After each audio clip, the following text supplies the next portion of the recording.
So welcome again to Beyond the Box. For those who got to just join a few minutes ago, we're so glad you're here. There's so much to dive into. And again, if this is your first time joining, you're in for a treat. We've started doing Beyond the Box event at InnovatorsBox to really celebrate innovators who really go beyond the box. And it's such an honor this year during the pandemic to do this now virtually and not only celebrate different industries, but different people of how our identities influence us. We started the year starting with celebrating Black History Month, Women History Month, and then also with AAPI, and now with LGBTQ. And I'm sure there's many more voices that we should and will celebrate, but we're so glad these are four that we got to, and we're so glad you're all here. So with that, I am so honored that we have these four amazing innovators who happen to be LGBTQ and innovating. And again, as you're joining, please take a moment to share in the chat, maybe where you're calling in from, what you're looking forward to. And with that, we're going to dive right in. So excited to have Jenn, who is going to be our moderator, and she's going to share a little bit as well during her moderation about her journey as a publisher and how she dove into that. You'll also hear from Gwen, who's doing this of the lack of diversity in, of course, corporation, despite our attempts, and why her work of that is so important.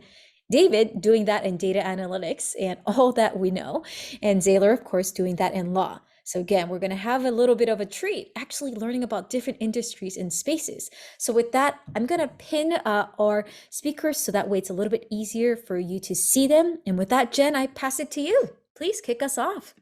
All right. Thank you, Monica. So I'm just thrilled that you asked me to be a moderator for this event, because as I said, when you're in your pre-chat, just the opportunity to have a conversation with really amazing people who I know have really awesome stories to share. And so we have it broken down today in kind of three themes that we're going to kind of go through, all obviously under the umbrella of innovation. So I'm personally excited because it is LGBTQ History Month, which is why you have put this together. And so there's just so much innovation that I think, as an LGBTQ person, I think a lot of times we kind of organically come to the table with some different type of lens around innovation and our identities. So that's really kind of the first area that I want to make sure that we explore. So we're going to try to be efficient with how much we're telling our stories here, but I want to view this as like a lightning round.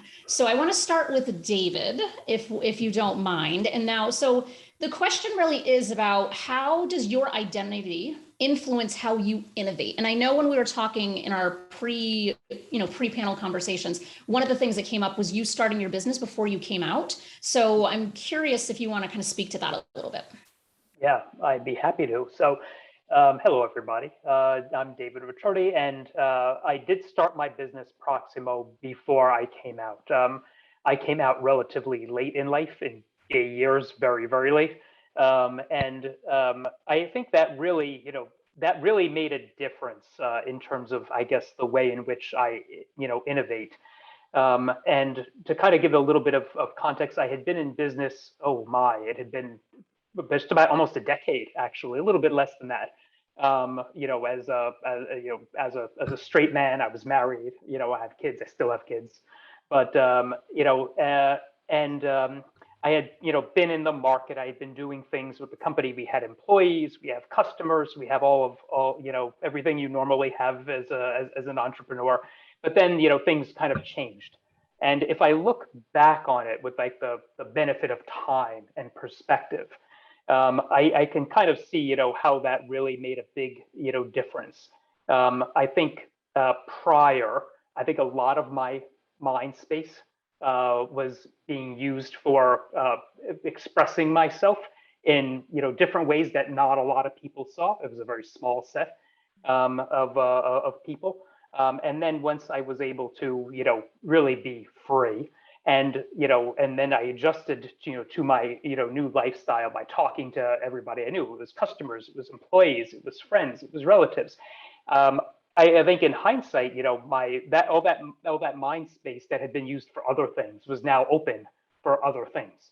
And I think that's where, innovation and creativity, really got to, be part of my daily routine. I'm able to go and approach, how I approach business, how I approach customers, take some time, think about what's new, what's coming next. What do I want to do, not just today, but what do I want to do next year? What do I want to do 10 years from now? And that kind of thing really opens up, a lot of things. I think there's a lot of things I would not have done if I had not come out. It just would have been a completely, different experience, which may sound very obvious when I say that, but, I think it really is true. It gave me the space to be innovative and creative. There's so much goodness that you just kind of said in that. And I imagine there's going to be a theme that emerges of when we come out and we are bringing our whole selves to the workplace or our, whether it's our employers or employees, that there is that much deeper level of innovation that can occur because our minds aren't being bogged down with things that are more of like survival mode type of things. Thank you, David. That's fantastic. So I'd love to move over to Gwen. And so my question for you is, there's a kind of a couple of things that I'm thinking about is, growing up, did you at any point in time kind of consider yourself to be an innovator? Would that have been a word that you would have ever used for yourself? That was too big a word for me. I'm also, it was a very casual language that I grew up with, Pidgin English in Hawaii. So I would use, well, the word others would use for me, which is troublemaker or boundary tester. So I guess in many ways that's innovative, right? You're constantly looking to be the tension, the curiosity, seeing what you can get away with, which was fun for some, not fun for a lot of other adults. I'm just partially kidding, but yeah, I think in many ways was seen as a ringleader of sorts, of course, legally, but pretty much, and grew up in a strict household with Baptist parents, and the Baptist priest was very, very clear about not being out, and if you were forgiving, then you could, right, go to heaven, etc. Went to very good school. Excuse my kids laughing in the background before I take them to baseball. They'll get their energy out. But very good school, college prep school in Hawaii, and boundary testing was a definite there. So let's just say I had a lot of creative ways to work off demerits. Do you find that has translated well into your career? Like if you kind of look back? I think so. And I think it's because, really looking at, I never knew what sustainability was. There wasn't a career back then, not necessarily a career in equity and social impact as well. And the only thing I knew about gaming was the Hawaiians coming to Las Vegas to play slots. And there was a lot of ways to be very creative, I think, in the workplace, even if we were at that time 26,000 team members, because the company was growing. And I looked at ways to be, the first or most holistic in environmental sustainability or equity with environment or impact with investors. So I think there's a lot of space for creativity and innovation there, I think. And what's interesting is just that you're very different perspectives already between kind of what you're saying from, being an employee, from a corporate standpoint, and then also from kind of that entrepreneurial standpoint. And so I want to add Zaylore into the kind of the mix too, because there's something I remember in that kind of preamble of the conversation too, was around kind of our identity in the context of like history and then generations at work. And then you're also in the legal field. So I feel like that's a whole other perspective to bring to the table right now. There's so many lenses that I bring to the table, being a Black man, being LGBT, being an attorney, as well as being a historian. And so that's the perspective that I'm bringing to the table in regard to this. But, it's been essential for all of us as members of the LGBT community to innovate in regards to being present and being out, right? Because you just need to go 1-2 generations back, and the laws on the books in our country do not allow for us to be our true and authentic selves. So we're like, challenging the new frontier in regards to what that means, as well as, how it is that we present in the workplace. And so I'm sure we'll be able to get into some of the dialogue and the discussion in regards to that. But, we're on the forefront in regards to the innovating, and we're on the forefront in regards to what life will look like and what acceptance will look like for future generations. And it's weird as being a member of Generation X to think that, You know, the millennials have grown up and there have always been gay representation everywhere, right? I remember growing up that there was never anybody that looked like me that was living their life, you know, out and open, even, you know, as a bus driver or a janitorial person or any, that just wasn't something that was around. And so to even be living your authentic life and being, you know, your neighbor seeing that you and your partner, you know, have your house and you have your dog and then, you know, have kids and all those different types of things makes it so that the younger generations can see and know that that's something that's available for them as well. One question I'm sure is present for all of you that are on this panel with me is never expected to be able to grow up and get married. And so, you know, there are generations now where that has never been something that they've ever had to worry about because it's been the law of the land. And so just understanding the evolution in regards to that and being able to contribute in different ways, I think is amazing. Yeah, that's fantastic. And so as you were talking, something that popped up for me is that just this past Monday was National Coming Out Day.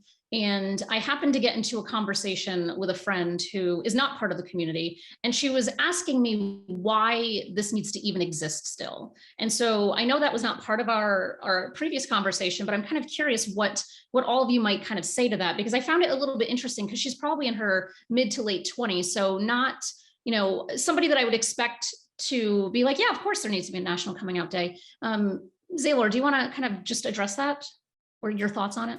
This is a great question, especially since I spent Saturday at the Matthew Shepard Foundation Gala, and it's been 23 years now of Matthew's passing and the significance and importance of Coming Out Day. And there's people that are coming out all the time. Please, Elvira just came out and she had an 18-year relationship with her partner, and I'm just like, this is amazing. But you know, and she's 70 years old, right? And barely getting to the point where she feels comfortable enough and to come out. And it's not, you know, coming out is a very personal thing.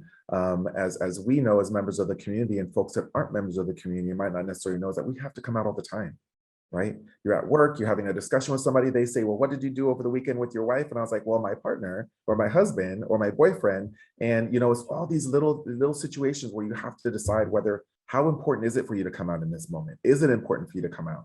And one of the important things that Harvey Milk said was, you know, it's important for all of us to be able to come out so everybody can see and know that they know a member of the community. And that makes it different because they can see and know that there are people in their lives that they love and that they care about that could be harmed by laws that are on the books or things of that nature. So I'll stop there and let other folks jump in. Yeah, I'm curious, Gwen, your perspective kind of from that corporate kind of standpoint too. Yeah, I think it's really important to celebrate days such as NCOD, you know, for reasons as just 7 years ago, my wife and I could not adopt in many of the countries that we are from or our ancestors are from, Japan or Vietnam. You know, technically illegal to be open in LGBTQ or adopt, right? So we knew that back then we could not even try for adoption because we were so out, you know, just publicly as well. And I also think that, you know, I still hear from, speaking of the Caesars entertainment days, there's a lot of small towns that gaming or, you know, has been licensed in. And I often hear from colleagues in the field, you know, 10, 15 years in the company, thank you for being so open about who you are. Thank you for this, because they operate in, you know, small communities, lots of BIPOC members as well, even if they're managers, and feel that it is so important. You've got to see it to believe it, right? As they see in corporate DEI as well. That's so good. David, do you have anything to add? Yeah, I think it's very important, you know, kind of like what, you know, Gwen said, but it also applies to, you know, the non-corporate world. You know, we are always coming out because everybody kind of does need to see us. And Zaylore was saying something like that as well. You know, and I think, you know, to speak to your original point, I think while some people may think it's not necessary anymore, and maybe it goes to the younger ones, like Zaylore was saying, the millennials, you know, this is just normal for them. But, you know, you have that, you know, millennial or probably a Gen Z that may be coming out, but the parents are not, and they may be supportive, but it's still not second nature. And I've had that question come from, maybe because I'm a similar generation, they ask questions about like, my kid's coming out, what should I do? Because I'm the gay guy in the room. So they go and ask me. And I think that's just important, because now I'm there and they know I'm known part of the community. So they'll ask me and they'll have a place to go. It's just all the little things just add up to something quite big. And I think it's an interesting point bringing up kind of the generational differences, because I do think that the younger generations just kind of dismiss it because it's so kind of the norm for them. But I think there might be a little piece of privilege in there too, depending on what part of the country you might live in and what resources you have access to. So we could go down many rabbit holes on this particular topic, but I will pause us at this point. And if anyone has any questions, please, by all means, put them in the chat. We can make sure that we bring them up. But I want to kind of move into like our second theme of the evening, which is around kind of industry as it relates to innovation, because I feel like, and I don't want to say this on behalf of all of you, I will speak on behalf of my own industry, but we are all in industries of some kind that have some diversity issue. I don't think that there's a singular industry that doesn't have a diversity issue. And so in particular, I happen to work in the publishing industry. And if we look at the data points on who is running the publishing industry, it is straight, cis, white men. It just across the board. That's who is running the industry. Who's employed by it is straight, cis, white women.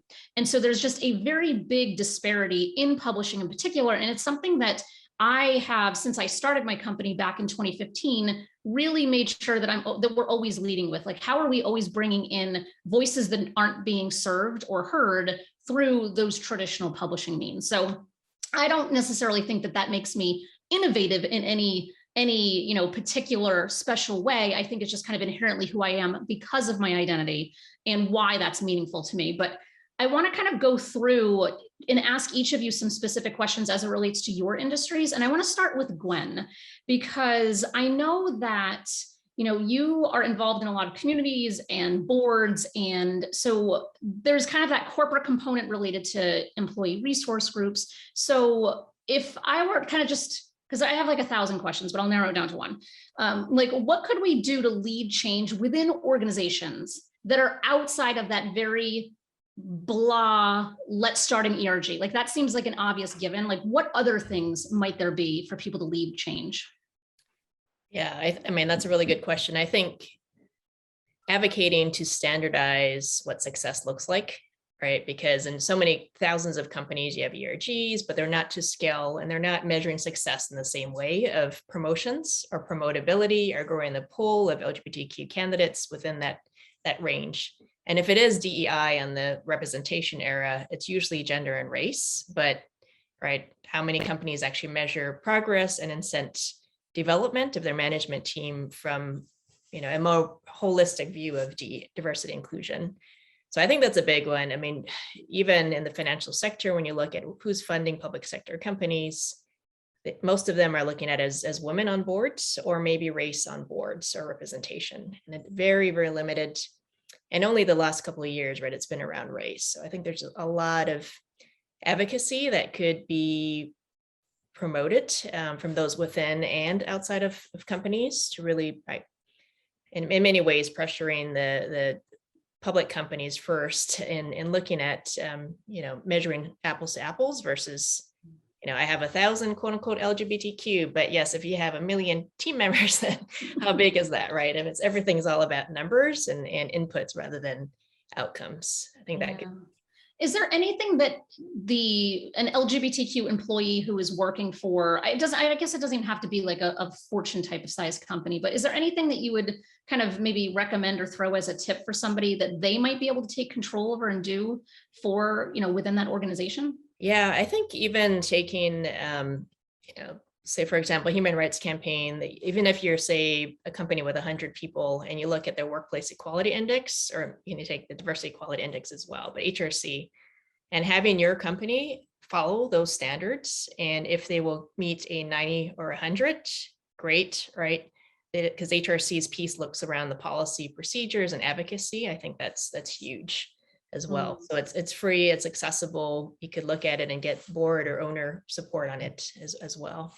And yeah, and I feel like to a large degree that could be viewed as innovative, right? Because it's not something, no one's mandating that these smaller companies follow any type of these practices. So yeah, that's a really kind of interesting framing. Thank you for that. Zaylore, so I know that you speak a lot around kind of your story. And so you're in the legal space. So I'm curious to kind of hear how, innovation, especially in law, because I think that's probably one of the least innovative spaces that exist. So, and for a personality that is as dynamic as yours, I'm curious, what does innovation look like in your space in particular? Well, people aren't used to finding folks like me in the law. So most folks are really surprised when they find out that I'm an attorney, but it's likely because I have this HR background, and folks in HR have a different dynamic perspective in regards to interpersonal conflict and resolving issues and things of that nature. So I think I'm uniquely suited for the work that I'm doing, especially in the area of employment law. But on the overall, as you indicated in the beginning, Jen, this is an industry that is not very innovative, right? Not too long ago, actually, I guess 10 years ago now, when I was clerking at the public defender's office in Los Angeles, they were still using WordPerfect, right? So it's like, come on, let's invest in our judicial system. But it's very, when you look at the judges, when you look at senior partners at law firms, when you look at who makes partner, very cisgender white men, and very few women, though there's great gains that are being made in regard to that, and again, even fewer people of color as well as members of the LGBT community. So it's not an area that's very diverse. And then depending on where you are in the country, we'll reference in regards to how further less diverse it is. I'm originally from Los Angeles, so I'm in the courthouses over there. You can't tell who's a judge and who's the defendant, right? Because everything's so mixed, everybody looks like everybody. But then you come to a place like Minnesota, and it's very clear in regards to who are the attorneys and who are the defendants. And so being present, is always important. I grew up very often the only person of color in the room, definitely the only Black person in the room, definitely the only LGBT person in the room. And so, I've gotten used to navigating those spaces. And so part of what I think is important in regards to innovating is not only creating space for others to be able to join me, because there are folks that wouldn't necessarily feel comfortable being the only Black person, LGBT person, woman, whatever in the room, right? And so it's to create space and create that comfort level so that others can feel comfortable, so that we can work on creating and building that critical mass. But then it's also having that dialogue and discussion with those folks when I'm in the rooms and I'm the only one, to be able to show and share the fact that not everybody's going to interact the way that I interact with them, and not everybody's going to have the same perspective in regards to things, and that there are things that are going to need to change within those organizations, where it's going to be more welcoming for individuals, that they may have to take different steps to be able to recruit additional diverse attorneys or diverse members to their board or diverse whatever, because you can't just go through the same rigmarole and expect to have a different result. You can't use your same recruiting processes and expect to get more diverse candidates. You need to go where those people live and breathe and interact, and sometimes that requires for you to do a little bit extra work. Yeah, I wish we had more time, because there are so many things that I want to ask and so many areas I want to go down, but I want to be respectful of the time that we have. So David, so you are in data. So I would suspect that may have been changing quite a bit over the last couple of years. So, when it comes to innovation, what is your, I guess, forcing function for you for why being innovative as it relates to data is an important thing? Yeah, that I can speak to that. I mean, to say data and analytics is evolving the past 2 years, every 6 months, for 10 years, it's been quite different than the 6 months before, and the pace is getting bigger. And I think, you really need, if you're in data analytics, and broadly we fit into the technology space, which has always been very innovative. I think if you just sit back and say, I'm going to keep doing what we've been doing, it's not like Zaylore, it's not like law, where it might do the same thing for 10 years or more. But if you just sit back, you're not going to have a business in a couple of years. Somebody's going to come and take it away. Something's going to change. I've seen other small business owners, that I used to partner with a long time ago that aren't around anymore because they just kind of sat back. And so, that innovation is really critical. You've got to be out there. You got to see what's going on. You've got to manage the time to digest it and figure out how you're going to, with the team you have, take advantage of that and move into those spaces. You've got to stay ahead. So innovation in analytics and technology is really, really critical. You know what I'm noticing is the contrast between David and Zaylore. Like Zaylore, you're choosing to innovate, whereas with David, you have no choice but to innovate. Mm-hmm. Right. Yeah, so interesting based on different industries. Right. No, I think that's true. And while it's a little off topic, I'm just going to say one quick thing on this because Zaylore said, to find the right candidates, you've got to go and look for them and put in the extra time as an employer and a hirer. That is absolutely true. And so I just wanted to kind of, piggyback on that, because we've taken steps to do that in the last couple of years, because technology broadly is very male, and it's white and Asian. There's a lot of that, but there are other people of other backgrounds in there. You've just got to go look for them, find them, mentor them, nurture them, and bring them along. So like I said, a little off my topic, but I just wanted to kind of, reiterate what Zaylore said. Yeah, and something else that Zaylore, you had said, you were talking about kind of being the only in the room. And so I'm curious, Gwen or David, and again, in the frame of innovation, right? So, and even just kind of going down the path of hiring, right? So I feel like it's even more important when we are used to being the only in the room for whatever identity marker it might be, to make sure that if we're employing people, that they themselves are now not the only in a room. But I'm curious how that's kind of impacted, maybe Gwen, just kind of especially in a corporate setting. Like I feel fortunate because I can choose who I surround myself by on a day-to-day basis. Whereas in corporate settings, you don't really have a choice. So I'm sure you're probably still the only in a room many times. So how does that kind of inspire or fuel your innovation? Sure. I think there needs to be a balance. I mean, a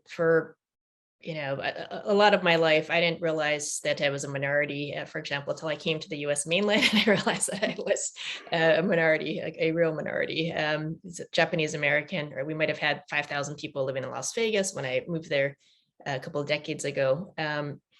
So I think there's a need to be constantly curious, but also meet people where they're at and not be, for a number of years, I caught myself being frustrated, but then I realized, hey, these colleagues or friends, they have good intentions, but they may not know any different. So Gwen, don't get offended, be open, right? There has to be a space for humility and for learning, because I've learned doing D&I work that, white male executives tend to be terrified to say the wrong thing. So oftentimes they don't say anything, and it looks even worse that they're not supportive of LGBTQ or other issues and corporate voice.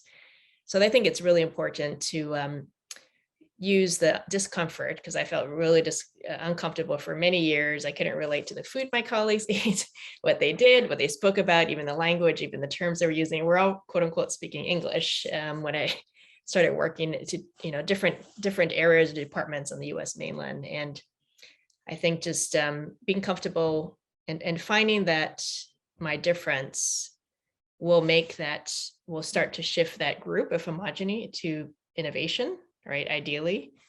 And then finding leaders that would support that and see that difference as a thing to measure or thing to support, rather than seeing it as Gwen's voice, right? Or hey, if Gwen's not saying anything, right? I tend to be more, I guess, Monica, API oriented, the more senior person in the room, you tend to, right, speak as an advisor to them, not over them. So there's a lot of nuances that I have leveraged, but have also turned discomfort or, in many ways, lack of maybe ignorance into an advantage if I am lighthearted about it. People tend to be more open and embracing my different ideas, different approaches, different culture. And then once we embrace it, right, you got the whole brain, then you start shifting to more creation and innovation.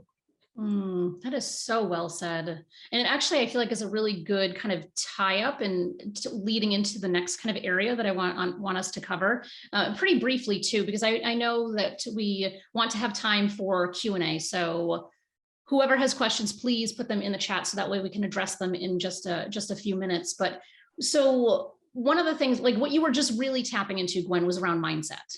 Right. And so and just kind of acknowledging our flaws, of which we all have many. And so when we think about our mindset and we think about resilience and how those two things can tie together, I'm curious if we can just do another lightning round, if you will, just kind of a quick around the horn of, if you could give kind of a piece of advice around building resilience and what kind of mindset it might require to be building that resilience, what would that be? Just kind of for just those who are kind of watching our conversation right now. And Zaylore, if we could start with you. For me, it's grace. It's providing people the ability to be able to stumble, say the wrong things, and still be able to grow and learn. As members of the LGBT community, we likely have come out to individuals in our homes, in our families, in our communities, in our workplaces of worship that weren't necessarily enthusiastically excited when we came out.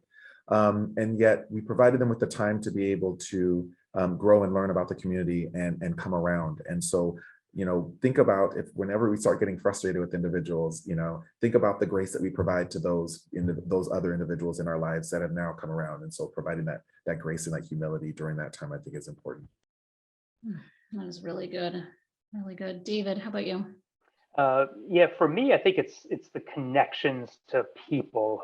It kind of take a family mentality, like a few of us here where, parents and spouses.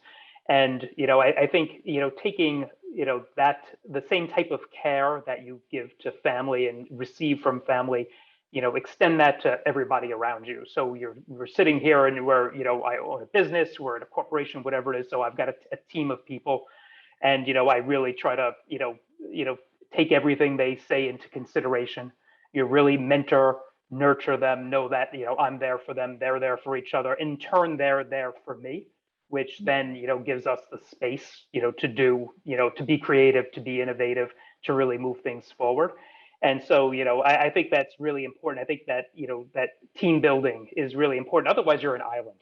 And that's no way to go through life. It's just too difficult. Yeah, absolutely. Especially as an entrepreneur. Mm-hmm. Gwen. Yeah, I would say to be firm about my beliefs and values, or the value I bring as a professional in the workplace as well. But also flexible and meeting people where they're at, however, being grounded in how I approach the business, or approach relationships in the business. And I think just humility and patience, but yet knowing, I think when the time is right, if should be a change in a career or an employer, et cetera. I think like a lot of folks in the Great Resignation, the articles that came out the last few weeks, that they're really rethinking what career and what balance looks like just through the pandemic, right? I was furloughed for 5 months. I really enjoyed it. I played with my kids every day. We were all kids together. I had a really hard time coming back to work full time. In fact, I stretched my part-time days and, did lots of fun things together, but yet that perspective gave me this view long-term that, hey, I don't want to travel 70% of my time. I don't want to, miss these milestones, birthdays, et cetera. Sometimes I, leave for part of a birthday, that life's too short. We only have one life. So look at balance, and balance creates resilience. I love that. I think I would add into the mix vulnerability. I think in terms of being resilient, I think a lot of times we have some situation has forced us to be resilient.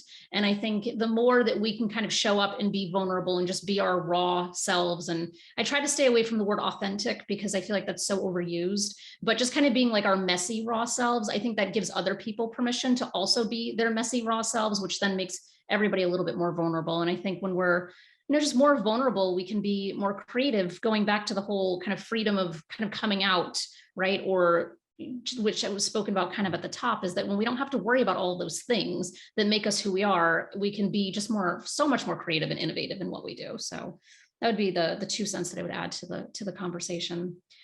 And so, Monica, I know that you are watching the time, and I've been very diligent sticking to our time. So, and I know that we want to have time for questions. So, what is happening in the chat right now? Thank you so much first. And again, thank you all for joining us live. Again, I hope you are enjoying this conversation. I'm taking a ton of notes and, humbly reflecting upon all the insights. And as Jen has mentioned many times, I think we could have a whole longer conversation with every single person. And I hope all of you are feeling heard. We're curious. And again, if this is your first time joining Beyond the Box, one thing that I hope you're hearing is we love to really celebrate people who are, have a bigger heart than their head. And I think we hear so much of innovators who have a lot of like big titles. I mean, yes, they have a lot of titles here too, but there's so much more. Their heart and how they serve and the depth of what they think about this is hugely meaningful. And so thank you for all 4 of you, and what you do, how you show up, and really just being honest. I think I just want to +1 in that.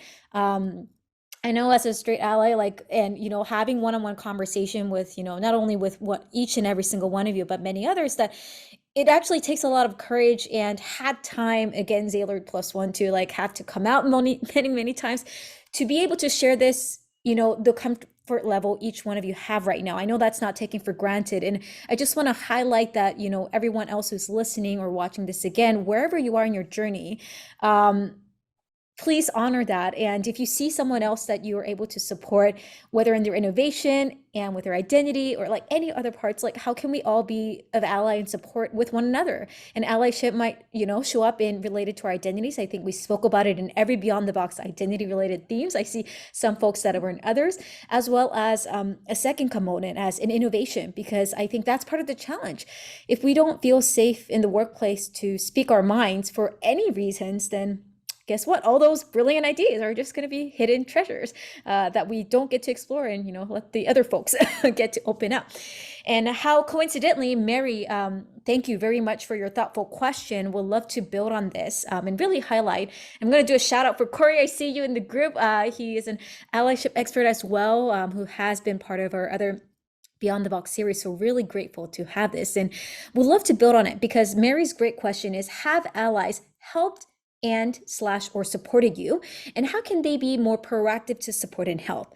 And I would love to hear from, maybe a few of you, curious who's willing to dive in. And I could see each of you maybe even seeing this in different lens. How does this look like in the workplace? How does this look as in the process of innovation? How does it look like when you're trying to figure out and finding community? So curious, maybe Zaylore, if we can start with you, and then Gwen, and curious who else has some thought. Yeah, for me, strangely enough, it's allies that got me really involved in my LGBT advocacy. So not long after Trump was elected president, there was an organization that was called the Allies of St. Louis Park that got started by a cisgender white woman who wanted to be able to push back and be an advocate for those that are most marginalized in our community. And so when the bathroom bans came forward, I did a roundtable and ended up meeting a transgender student and his family, and learned about the challenges that LGBT kids, especially transgender, gender non-conforming kids, are going through in the schools. And I was like, I'm an attorney. I have advocacy skills, so that I went forward and used that advocacy to get a gender inclusion policy passed in the school, and that ended up resulting in me speaking at National Coming Out Day, which pushed me to finally write my LGBT history book. And I got on my first board because of an ally that was on the board. And so the experience and essence of allies is really essential and really important. And it really shows others that are not members of the community that you can be supportive and vocal for the community and not be a member, and that you shouldn't have to be fearful or afraid, and that it's welcomed, because every marginalized community in this country is relatively small, besides women, right? Women is the largest one, but any other group is smaller. And so when if we were all to get together and vote for equality for all, it's not going to happen. We all need allies in order to be able to get there. So that's my soapbox moment. Thank you so much for all these layers. And again, reminder that it's just one step at a time. And so it makes a huge difference. Gwen, curious what's coming up for you. Sure. I think about my former boss in Las Vegas, Mary Jan Jones Blackhurst, who was a huge ally to the LGBT community. I was also partnered with someone who was in the military at that time, and Don't Ask, Don't Tell was in effect. And so I was only telling if asked to a very close group of folks around me, friends and colleagues alike. And Jan had been very open about encouraging me. Well, she hinted around it first for, over dinner. It was actually pretty funny. And hinted around, why certain people are out and how they should be out, and more open about it. And then it was my, I volunteered for a gala dinner to be the co-chair Human Rights Campaign, one of our corporate partners, managers, and she had accepted an award then, and basically told my story on stage. It was 400 or 500 people, which was really pushing me out of the full closet that I was halfway out anyway.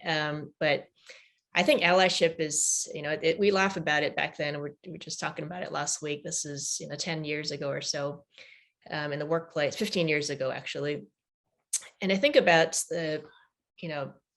thinking about the boards, right? As though we all have LGBTQ boards, but let's, in the normal sense, 90% of them tend to be, 80-90% tend to be LGBTQ, right? So I think about the importance of allyship as being, how do we get more of folks that are not like us, LGBTQ? Think about sustainability, think about other groups, APIA, it's all APIA except maybe one or two white people in it. So I think allyship is so important in order to advance our causes and our issues. Even ERGs in the workplace, I think Jen, you'd asked earlier, most of the ERGs, gosh, I can't think of, I've seen those outside of the company and industry as well. It's usually 90% people in that affinity, 10% maybe other, if that. I mean, how do you grow the work without the allies? I mean, I think that has to be a much stronger intentionality and intention to grow and scale. You've got to have allies. Maybe it's a 50-50. I appreciate that, especially putting down in numbers, because we forget, this goes back to, I think, your wonderful reminder that, hey, 1,000 sounds like a lot, but 1,000 to how many people are we talking about? What's the actual percentage? I'm sure Zaylore and David would have a good crack at that, talking about the data aspect of it. But Jen, building on it, I'm curious, because for you, when you think about that, we speak about the community, and you shared how, I know you're also personally very involved in a lot of the community work, but also it's a bit of a journey. I'm curious for you, both in allies, but also just in how you find the different communities as you continue to innovate. How do you find the courage to find the right communities? Like, what if there's some folks who's like, I'm still trying to figure out whether it's allyship or communities, and I don't know if this is safe, or I don't know how to figure out what's the right place? It's such an interesting question, because I think so often we don't really know where to find our community. And sometimes, to what Gwen was just saying, sometimes it's an ally who's like, hey, I see you, and I'm going to push you toward this thing that I know you need, but you don't really know that you need yet. And so I think it's having good communities, of good networks of people around you that can help kind of push you in those directions. Because, I've had so many conversations recently with just friends who are either recently out or they're recently, owning their businesses, and they have really no concept of how many resources actually exist in all of these types of spaces. And what's something that I'm really passionate about is that my company is a certified B Corp. And so that means that we're adhering to very strict kind of environmentally friendly practices in the ways that we show up and how we do business.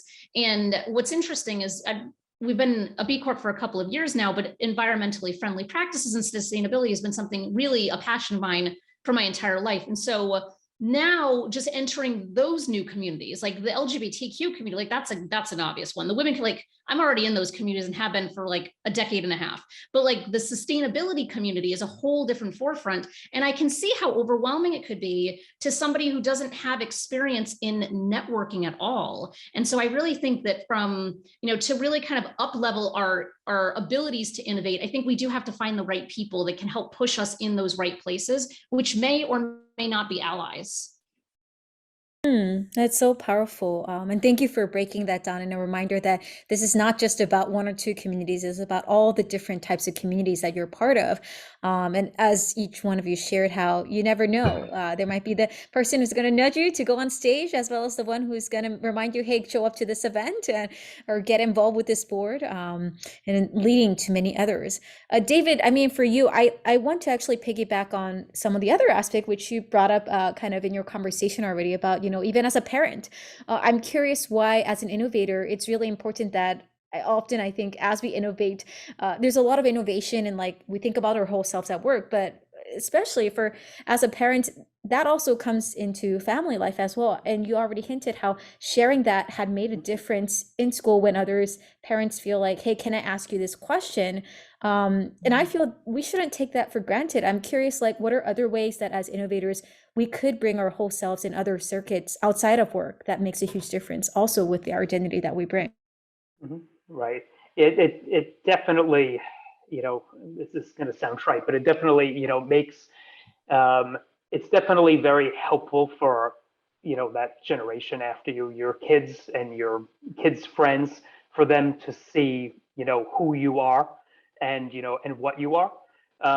And, I think I can illustrate that, with, my daughter's friends, I mean, which are, they're all Gen Z, so they're all 17. They're almost fully baked human beings at this point, almost.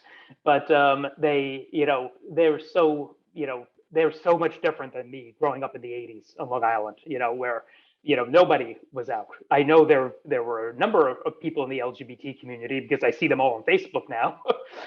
But back then, no, there was nobody was.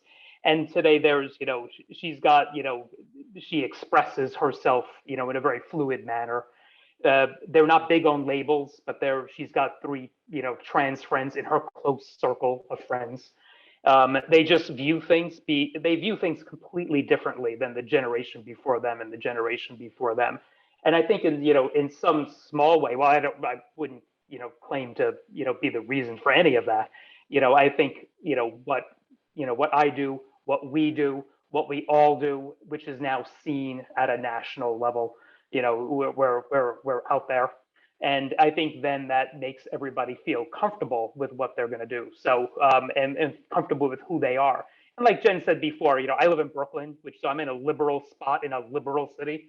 And not everybody may have that same luxury, but, it's a matter of starting somewhere. Back when my parents were growing up in Brooklyn, nobody would have talked about this either. So we're here today, somewhere in the middle of Mississippi. That'll happen again, not to take anything away from Mississippi, but, I think that'll come through eventually to all corners. But it's just, one step at a time by being there, with you, your allies, being visible, just being who you are.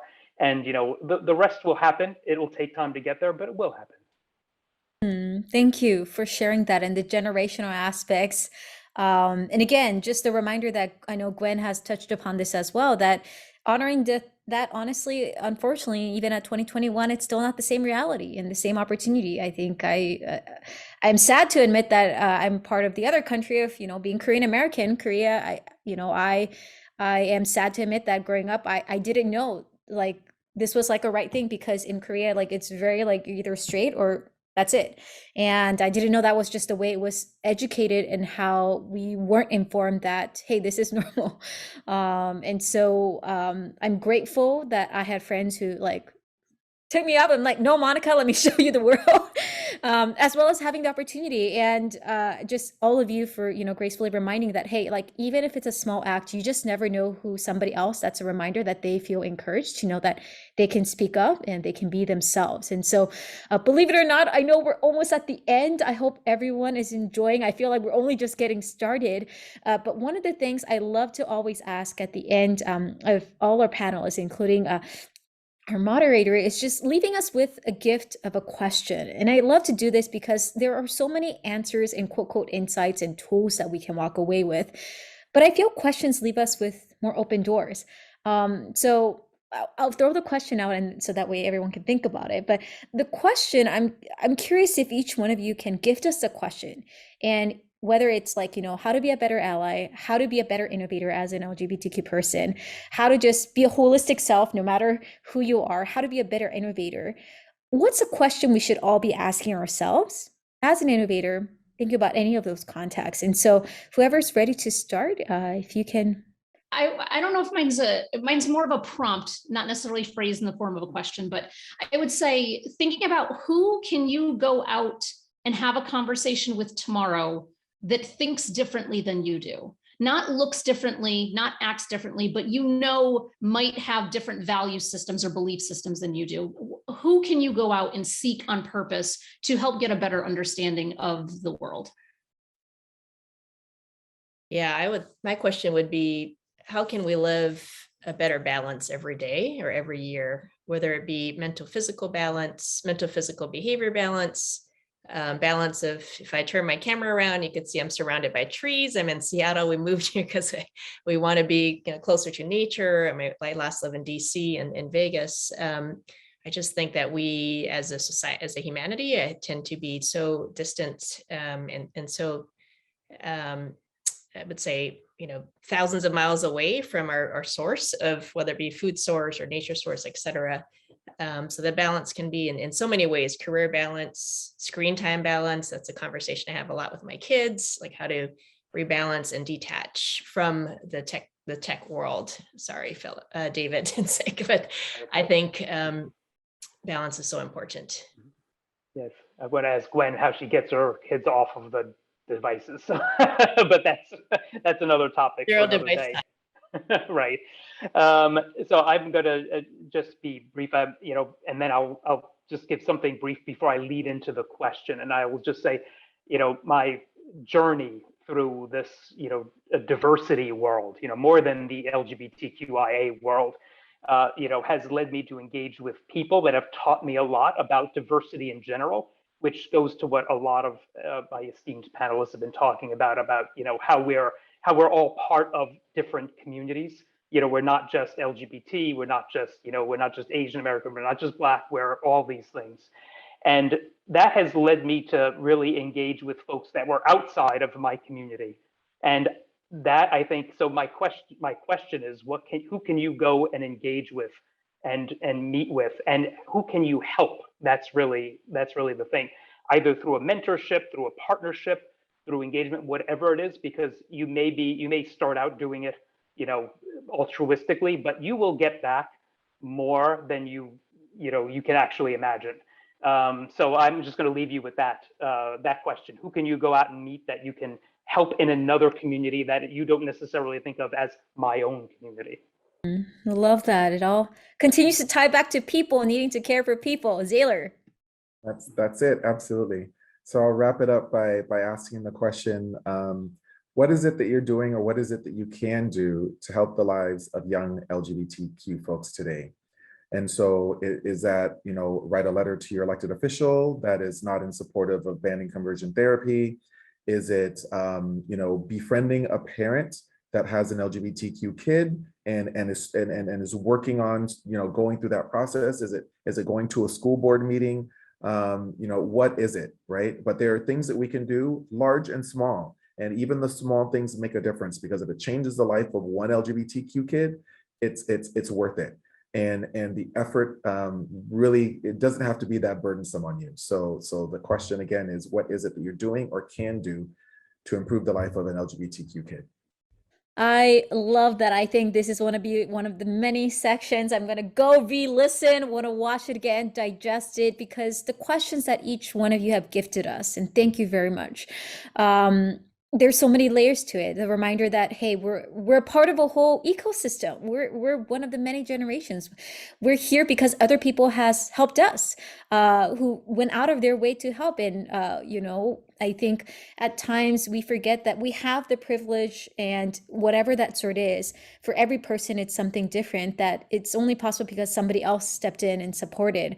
Even just even the workplace, feeling safe that we could innovate. And so thank you all very much for joining us. Thank you, David, Jenn, Gwen, Zaylore, for having us. And thank all of you for joining us live or watching this and having a moment to really reimagine, hey, let me take a moment to see how can I go beyond the box? What does it look like for me? And I hope this conversation has inspired you to remind you that it's not one way. It's going to look different for you. It's going to be looking different for every person. And that's the beauty of it. So please continue to go out of your way to be who you are. And that is part of the gift that the world will be able to appreciate and enjoy. So thank you very much. This is Monica from InnovatorsBox. We're so glad you are here. And again, this is actually officially our last public event. I'm doing a lot of other client and public private events, but please reach out to us. We have a lot of other resources at innovatorsbox.com, or follow us. If you're probably watching this, you're already on a YouTube channel, so go subscribe so that way you can see more resources that are coming out. But any other final words from our panelists before we wrap up, David? Oh, I don't know if I have anything left to say after all. We already asked you all the questions. Gwen, did I see your mic open as well? Oh, I just wanted to say thank you for the invitation. Appreciate it. Yes, Absolutely. Thank you for including us. Awesome. Well, thank you all so very much. And thank you again for joining us live.